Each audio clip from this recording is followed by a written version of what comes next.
It's the week of August 23rd, 2021 on The Bold and the Beautiful. The week that gave us plenty of love in the afternoon. Eric's little guy problems. I can't make love to you. And Steffi slapping the taste out of Sheila's mouth. Ouch!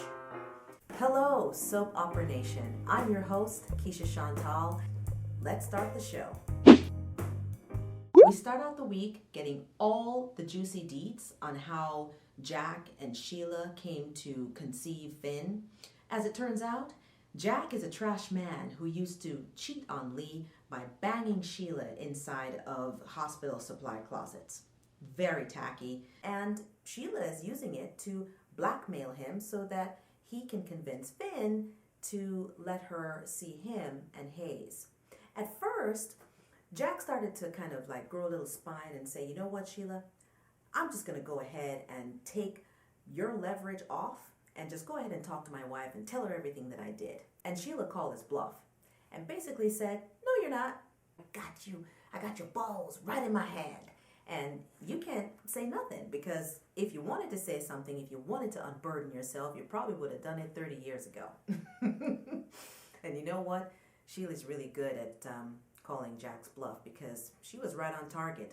Jack is a little scared about telling Lee. I thought it was funny when Sheila decided to take a skip down memory lane and remind Jack for some reason about what it felt like to be held in his arms. And there was this moment where you saw Jack either want to pass out or throw up. Homeboy looked weak in the knees.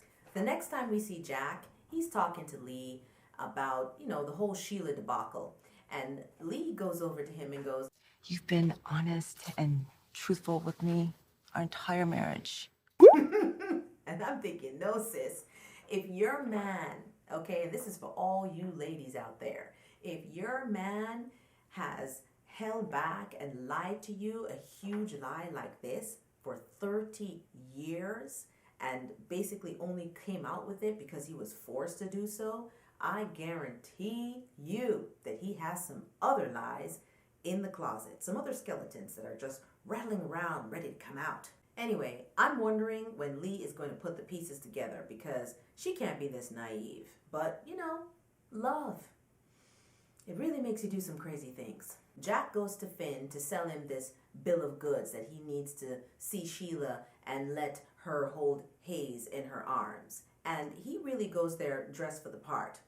He looks like, I don't know, this whole look that he's got going on with the vest and the open collared shirt just screams used car salesman to me. And it's, almost metaphorical because he's basically selling Finn a big old lemon. And that lemon is a lie, okay? Just a sour. It's called Sheila.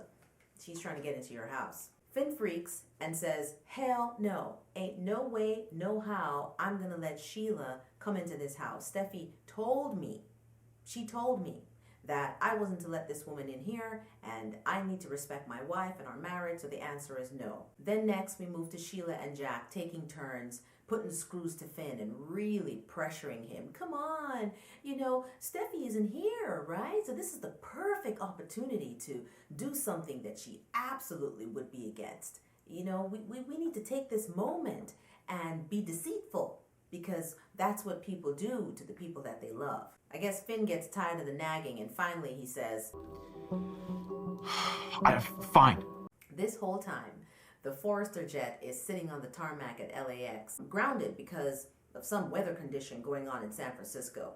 And we don't know what it is, okay? The pilot is being very vague, so we can only assume maybe it's wildfires, fog, or it could be a convenient plot device to keep Steffi grounded so she can work herself up into a frenzy and decide that, you know what, I'm going to bail. I just don't have a good feeling right now, and I need to be with my husband and my son because I feel like I'm under siege by a certain virus that could be infecting my family at any moment. So, bye.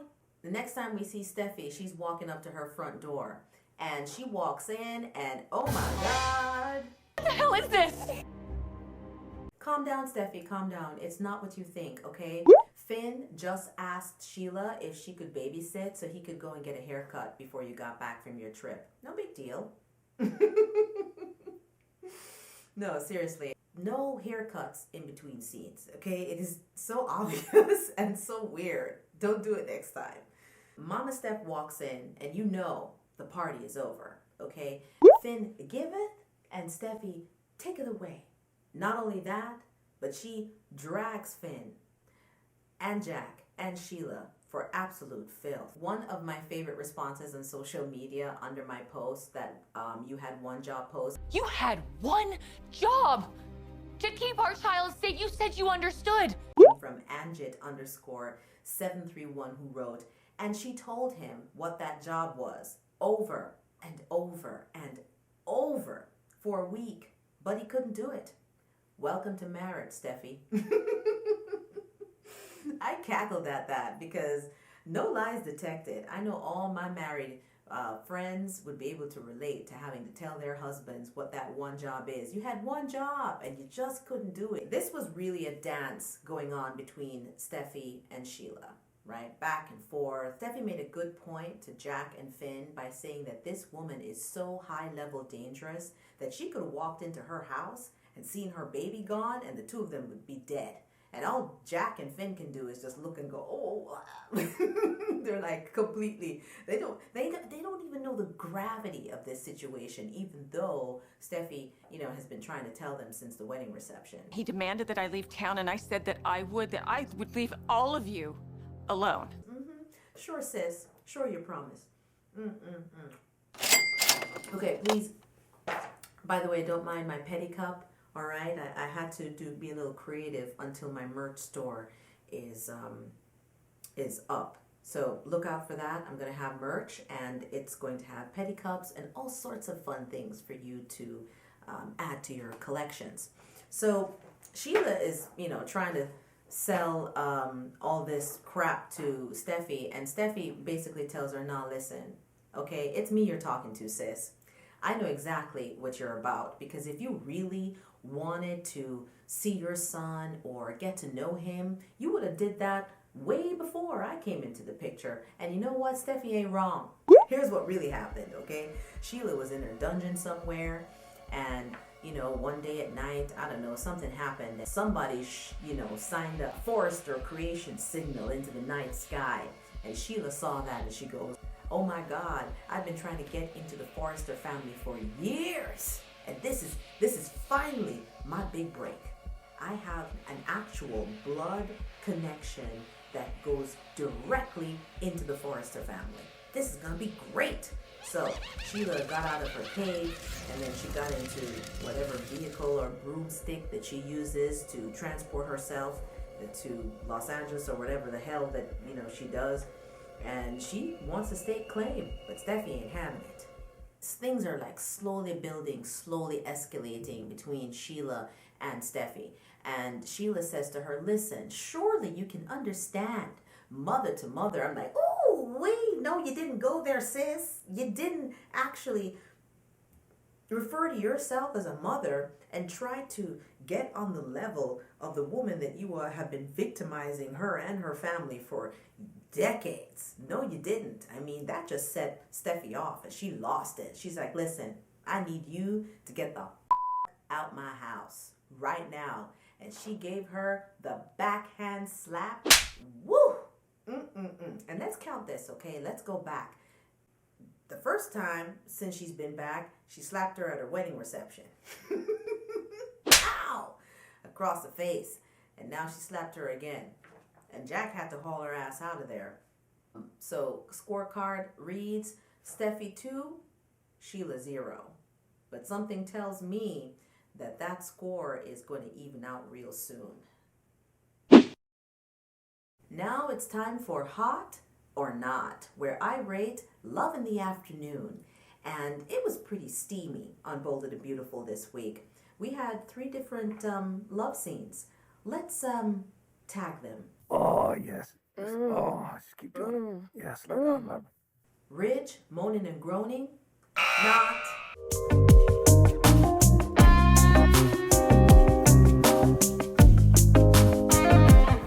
Finn and Steffi, and especially the very sexy red lingerie. definitely hot. Oh. Oh. Oh, and I don't know who asked for this. I know I didn't. It's a not for me, dog. All right, and now it's time to pick this week's biggest loser and biggest winner. And that title goes to Quinn, who won back her marriage with a very rich man and her status as a Forrester matriarch, but who lost her sex life forever.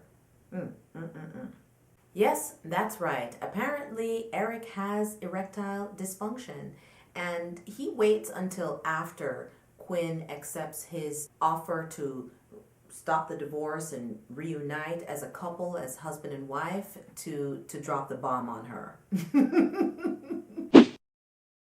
Next segment is up. We're up to What the Fug, okay? The weekly Fug Awards for what was really great fashion and what was fugalicious.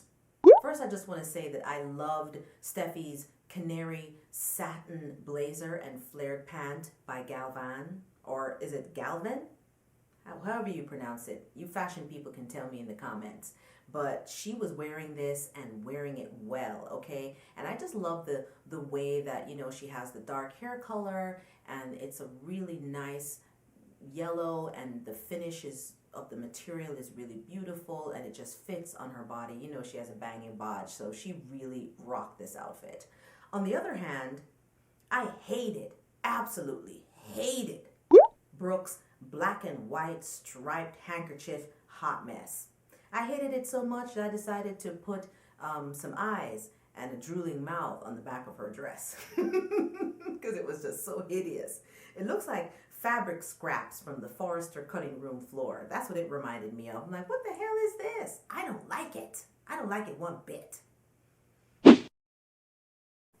Now we move on to In Defense Of, where I try to take on the grievances and problems of a particular character and try to plead their case. And in this case, it's got to be Finn this week because, man, I know that Steffi runs a tight ship. But what about creating some space and some room for your husband to talk about his feelings? You know, he just found out that a homicidal maniac is his actual birth mother. There's a lot of stuff that I'm sure that he's going through. But maybe if you kind of step back and say, you know what, Finn? I have already had my time with your birth mother, and she is the absolute worst. I mean, absolute worst. And, you know, I understand that maybe it's not real to you because you haven't lived it. I lived it, but you haven't. And you want to see for yourself. Maybe you're curious. How about you go on ahead and you get to know your mama, and we just take Hayes off the table, and you see for yourself. I'm sure she's going to reveal herself in time. And in the meantime, when you get that revelation, then you can come back and we can trade notes, okay? Steffi could have at least allowed the grace to let Finn explore the madness that is Sheila Carter.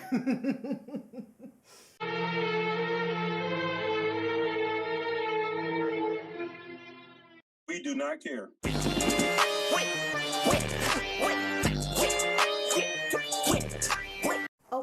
Okay, all right.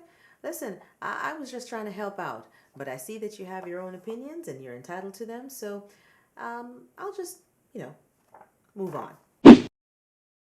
Well, that's it for this week's Talk Soap, everyone. I hope you enjoyed it. I hope that you were entertained.